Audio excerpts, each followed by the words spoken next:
याली मदद सूरा 17 बनी इसराइल आयत 16, इसका उर्दू तर्जुमा है, जब हम किसी बस्ती को हलाक करने का इरादा करते हैं तो इसके खुशहाल लोगों को हुक्म देते हैं और वो इसमें नाफरमानियां करने लगते हैं, तब अजाब का फैसला इस बस्ती पर चिस्पा हो जाता है और हम इसे बर्बाद करके रख देते हैं। And when we intend to destroy a city, we command its affluent, but they defiantly disobey therein. So the word comes into effect upon it, and we destroy it with complete destruction. सुभान अल्लाह। तो इसका एक आयत पहले 17 की 15 जो है वो ये है, जो कोई राह रास्त इख्तियार करे इसकी रास्त रवि इसके अपने ही लिए मुफीद है, और जो गुमराह हो उसकी गुमराही का वबाल उसी पर है। कोई बोझ उठाने वाला दूसरे का बोझ ना उठाएगा और हम आज़ाब देने वाले नहीं हैं जब तक के लोगों को एक पैगंबर ना भेज दें। ये important part था जी, that was the message right here. फिर इसके माँ बाप की जो आयत है 17 की 17, देख लो कितनी ही नस्लें हैं जो नूह के बाद हमारे हुक्म से हलाक हो गईं। तेरा रब अपने बंदों के गुनाहों से पूरी तरह बाखबर है और सब कुछ देख रहा है। And that was the example कि जिस तरह से नूह को उन्होंने बस्ती पर भेजा था, उसके बाद इसको तबाह किया सैलाब के जरिए से, with the flood, right? So the Ustad always had given us principle that because Allah is not someone who takes revenge on a people. Normally, who do you go against? Someone who's just like you.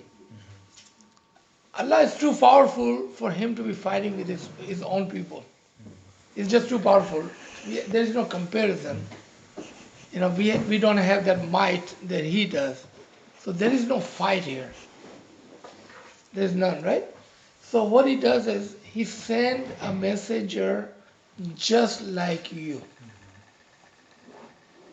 And when you disobey him, by default you are disobeying Allah. So that's principle number one. You always send a messenger first. Now when we say messenger doesn't mean it has to be a prophet. It could be a messenger assigned, meaning just a regular mu'min banda, that goes and he start doing what Allah wants him to do, knowingly or unknowingly. Not necessarily he even knows that Allah has sent him, but he start doing things what he needs to do. This is principle number one. Principle number two, if there is a one single abid or salik in that town, then Allah will not destroy that town. In this particular ayat, Allah is saying the first principle, that we have sent a messenger to take the message, and when they did not follow him, then surely we will destroy them. Right? So now principle number two is what? So when this messenger go there and give the message, and Allah's prediction is they will not listen to me. Because Allah has already made his mind to destroy their town. He already had done that. But he don't want it to have hujjat on him, meaning he has to still follow their principle of giving one warning. And then he wanted to make sure there is no moment left in that town. Because if there's a moment, then he doesn't bring the destruction to that town. So what he does, he sends the message to make sure 100% of them are no good. So over here, it sounds like he's just sending the message to the rich and the influential. But he's doing what? He's wanted to make sure there's no one over here who deserve mercy. So if there was one single one, and I'm sure we will find that ayat, that even if there was one, then I would not have done them. Meaning it has to be 100%. And then it gives the example of Hazrat Noah alayhi salam, that just like that, when Nuh went over there, I don't know if you how much history you guys read, but in the history of all the prophets, I don't think anyone has taken more pain and suffering than Hazrat Nuh alayhi salam. He has taken more than any one of the prophet that it shows in Quran or any of the history books. I mean, people literally would like throw rocks at him, and they had thrown him out of the town that he was living, and he would be living by himself, beachfront or on the shore side somewhere. So he was like a, the word they use, diwanata, the crazy man of the town, because he was trying to preach the people. So he was given more pain than anyone in the street that we know of. Bazaar, it looks like it. Of course, we have example of Hazrat Ayub and Hazrat Yunus, and we have all those examples. But even with all those things that we see about other prophets, or Abraham thrown into the fire, Hazrat Noah alayhi salam was the only one that came a point, he says, Rabbi inni maglubun fantasir. That, Ya Allah, they have overpowered me. I tried and I cannot just teach them. They have overpowered me. And then he said, okay, I just want a flood, or I want something happen to them that they all will be destroyed. And no one left. He specifically said, no one left.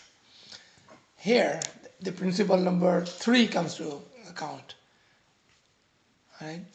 So Allah, when He wanted to give you a nijat, give you salvation, there is 2 different ways that He would do it. One, He give you free will, so you do it for yourself. Or He will do it forcefully. So Bazaar, just on surface, it looks like that when Hazrat Noah's flood came,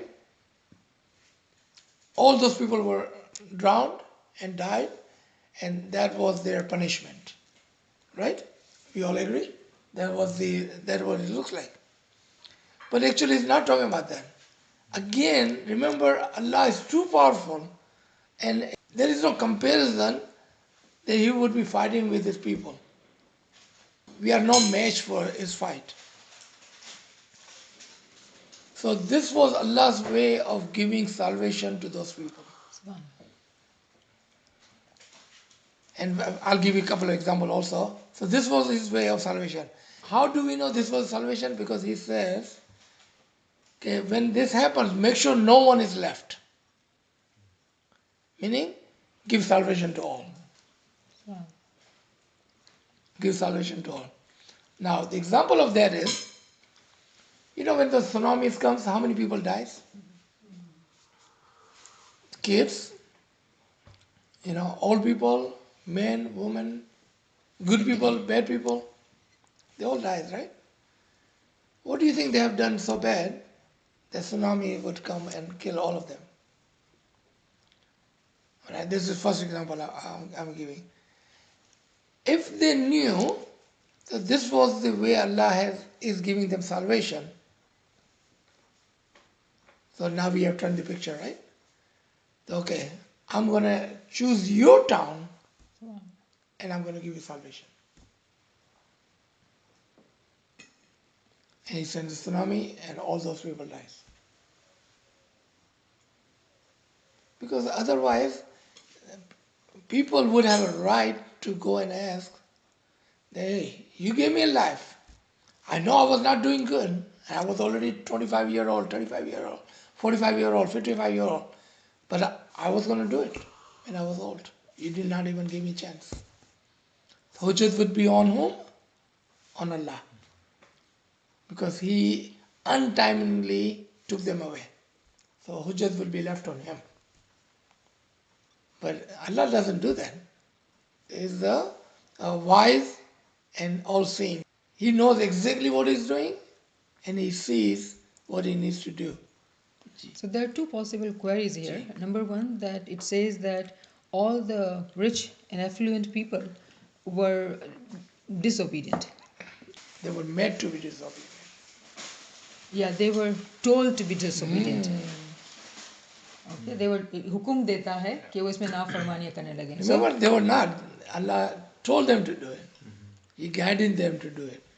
Ji. So, and then the second would be that is the religion for poor. That's another thing, right? That the way we think that common people followed the rich people, but here it says that rich people were told to be disobedient. Then what about those who were poor and probably following Allah? So one explanation does help, but at a superficial level, at a simpler level, how do we justify when we see rich people being disobedient? I mean, is that what they are supposed to do in the worldly sense? Okay. So, one of the ayat the cameras have been mentioned, and we are about to look at that also. It is not that all the rich people are not bad people or all the poor people are good people. That is never the case.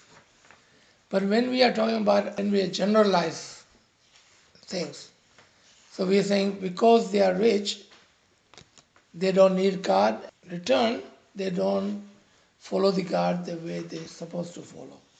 Like if they have the money, they don't use their money in the way of the God.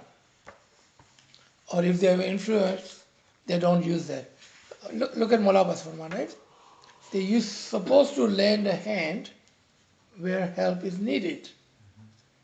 So you think after that Farman, just last year, did all this smiley just took off and start helping people? No. You think it motivated maybe 50% of the people? Probably not. How about 5% of the people? I would say probably not. Because we think and do things the way we think and do things. Then it touches the heart of one person, then it touches the heart of second person. Now, when we say 1, 2, or 100, or 200, or 500, we are talking about 12 million Ismailis. But it touches the heart of very, very few people, and then they go forward, then Mullah gives another farman. It touches the heart of other couple of hundred people, they move forward. That's why Mullah repeats same farman again and again. Because it touches few people and moves forward. The example I wanted to give, and I still have the second example of that town, of the distraction. On this example over here, when in Silver Jubilee, or right after Silver Jubilee, 83 Mullah came to America. 82 was Silver Jubilee.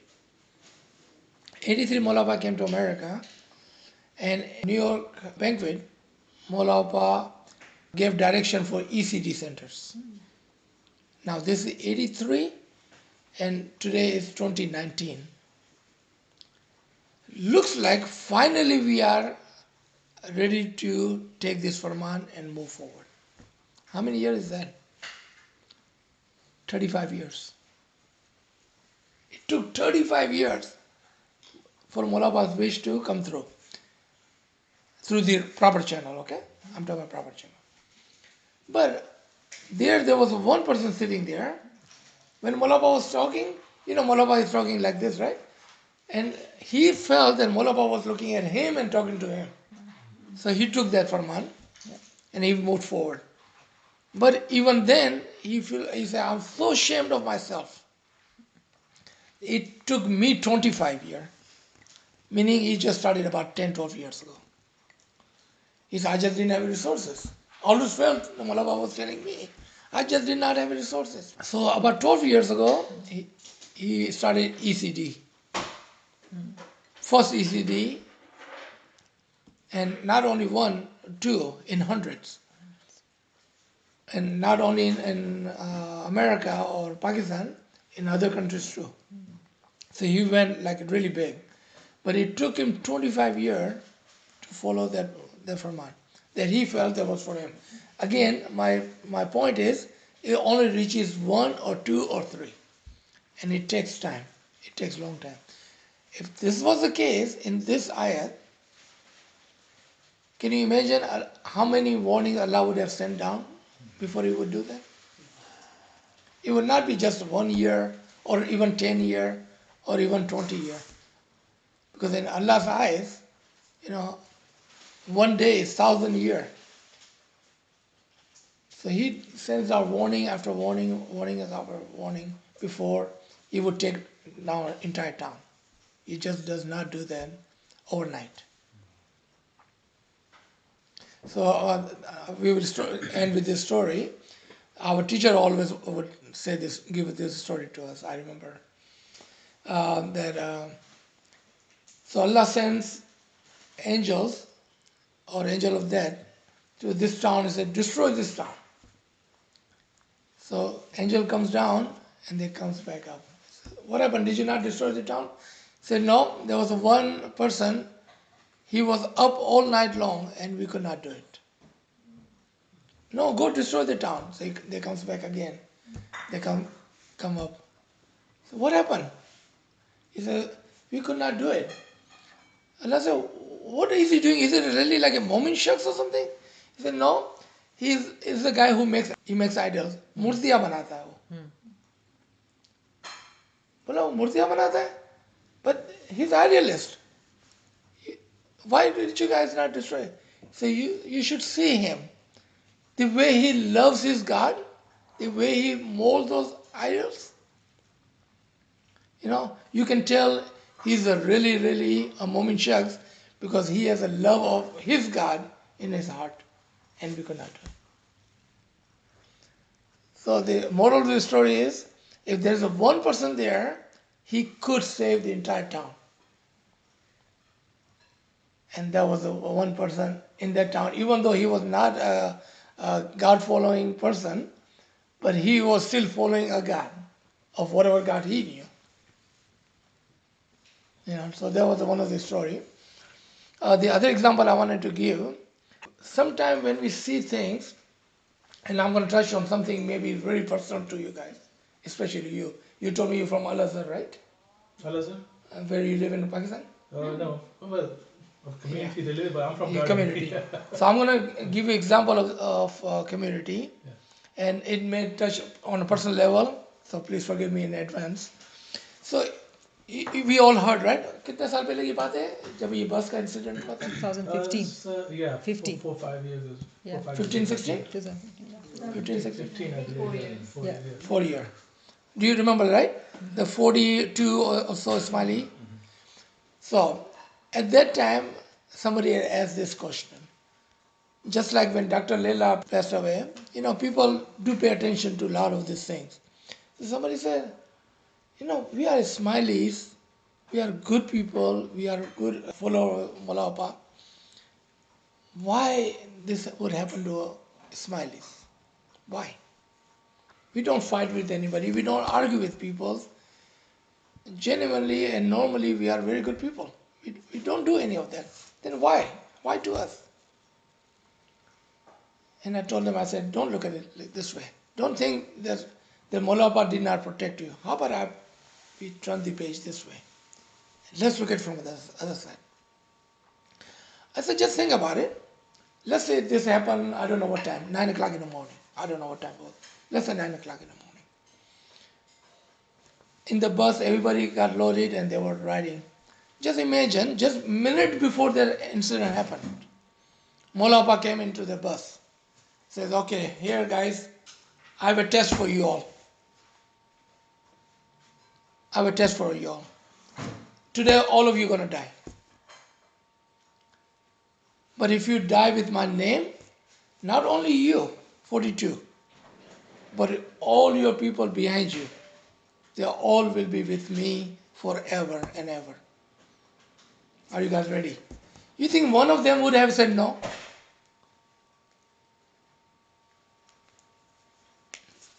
Think like that. Think positive.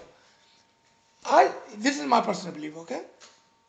And I truly, honestly believe in Imam's mercy. When Imam does something like this, he has a really good mercy and intention for those people because he is wise and merciful. So he took those 42 lives and he probably gave salvation to all their generation. And all the good thing or the bad thing their parents and their grandparents 7 generations back this way, and then 7 generations forward. That was not a bad deal. I would say I would give that.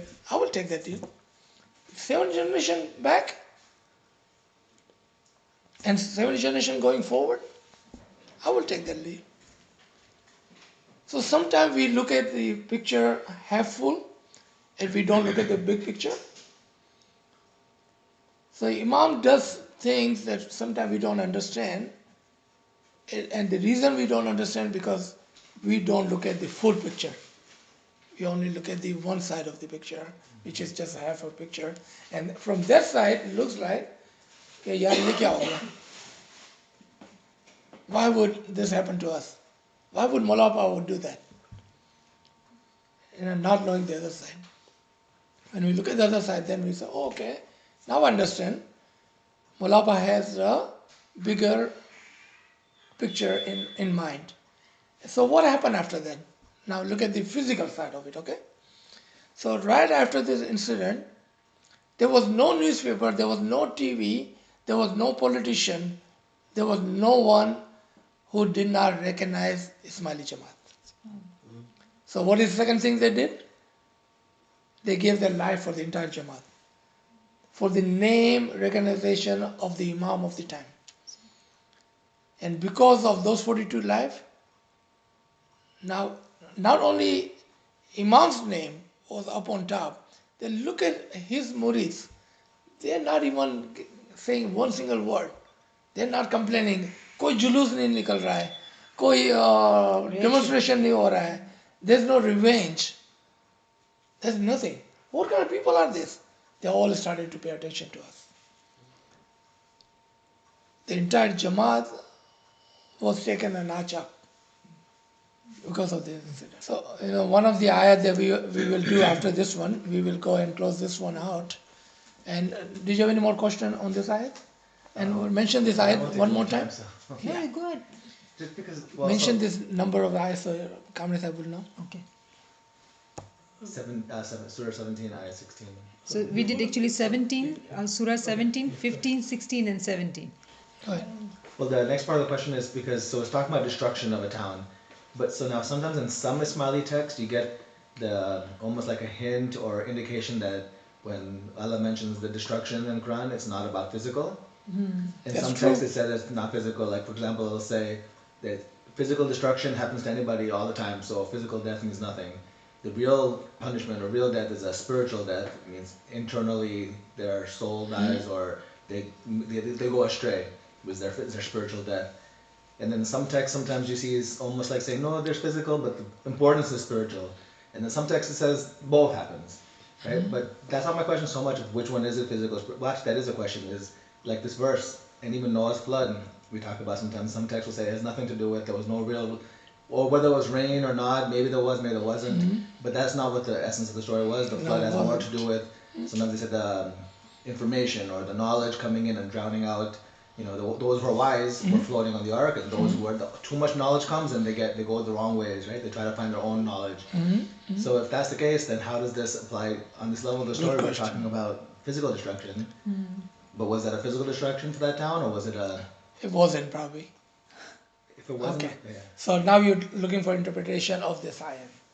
First we were just trying to explain how physically or historically things have happened.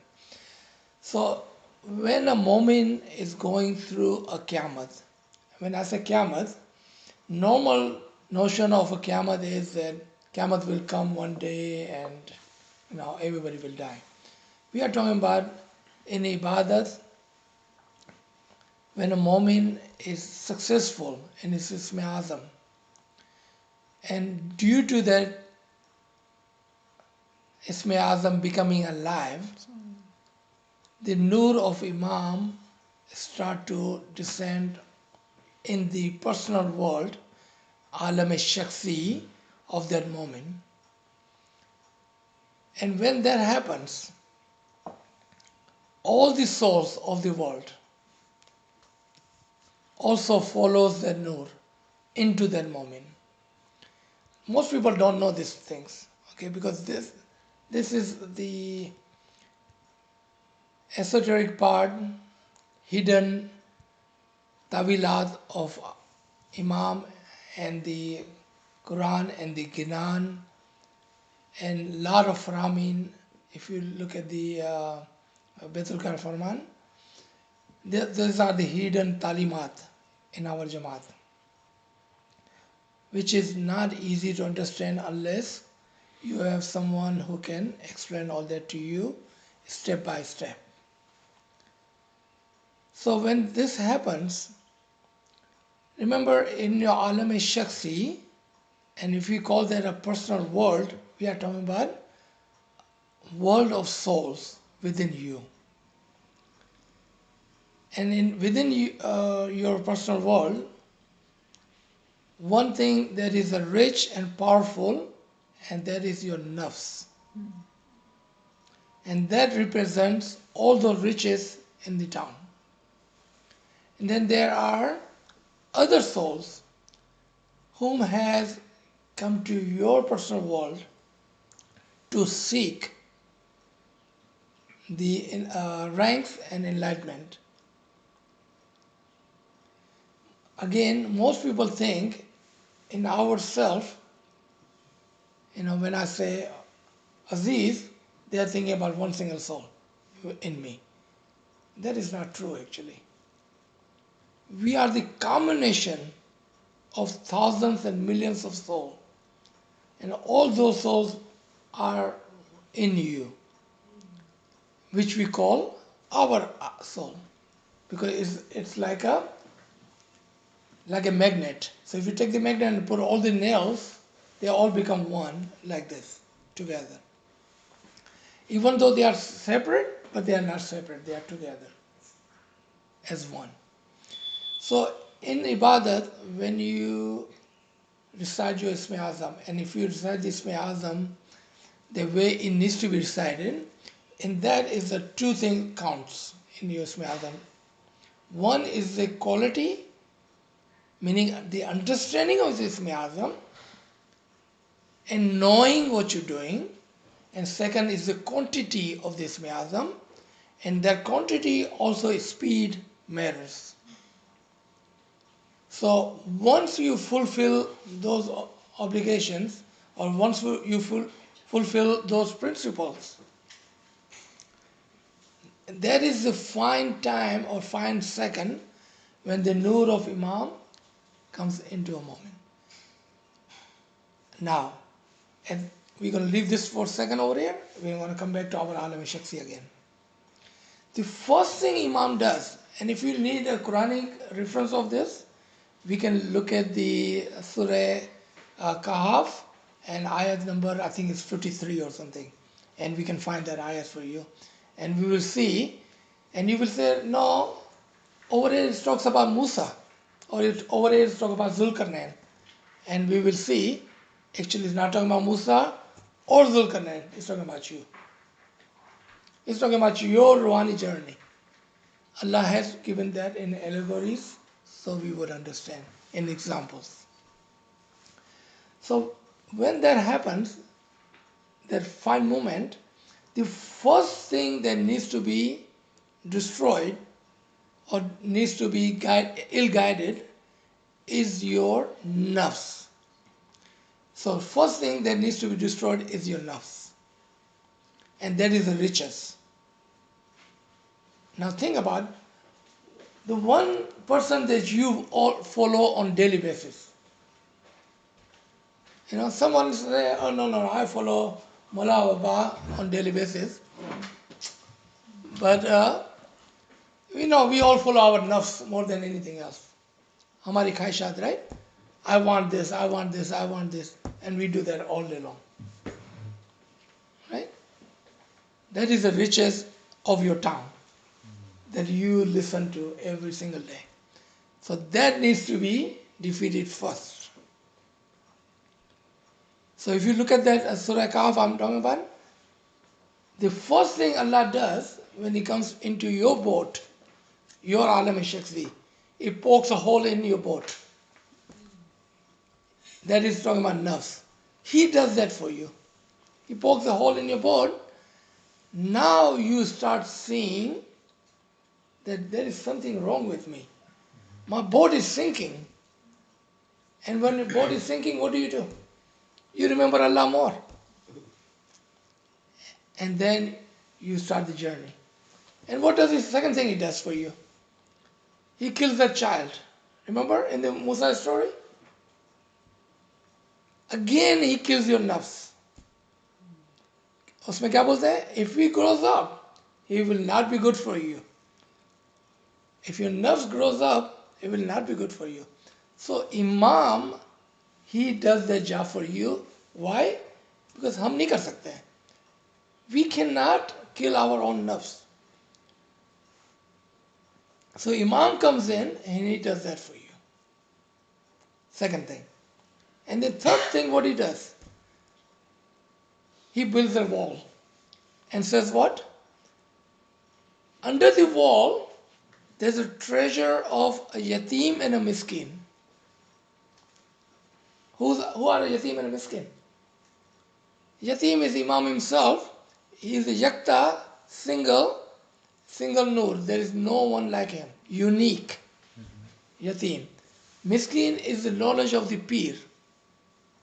Because miskin comes from the skin, and through his knowledge we get satisfied soul.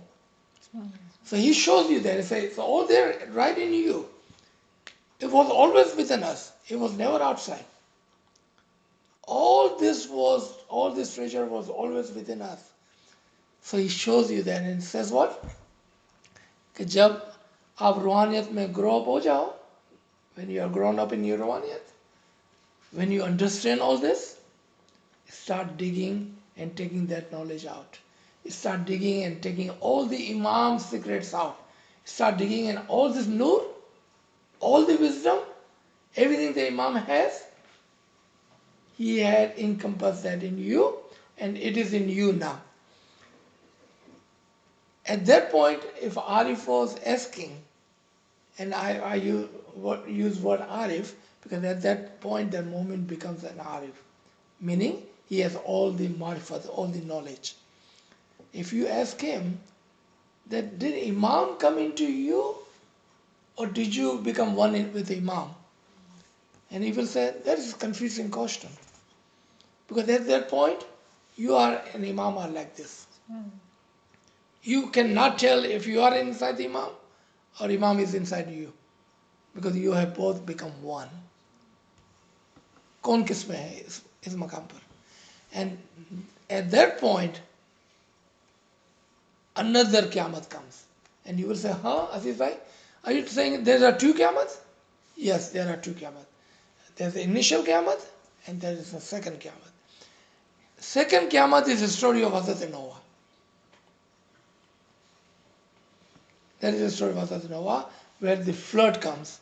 And this is not the flood जो बारिश रहती है. There's a flood of the knowledge, enlightenment, and ruhaniyat. When that comes, all those souls that I told you initially, at the beginning of this, all those are drowned in that knowledge. Everything is drowned. And और क्या बोलते हैं वो? Don't leave one single soul out. Because you become Anand Karori at that point. The Pir is talking about always Ruhaniyat. We don't understand that. In all this Gnan, Pir is talking about his Ruhaniyat.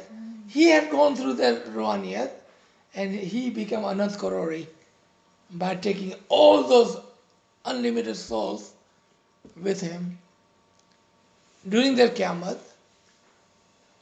Meaning, not only him who was Asal mein Wasil with Imam, and remember he didn't even have to die, he was still living. To become one with Imam, you don't have to die. You just have to work hard on your Isme Azam.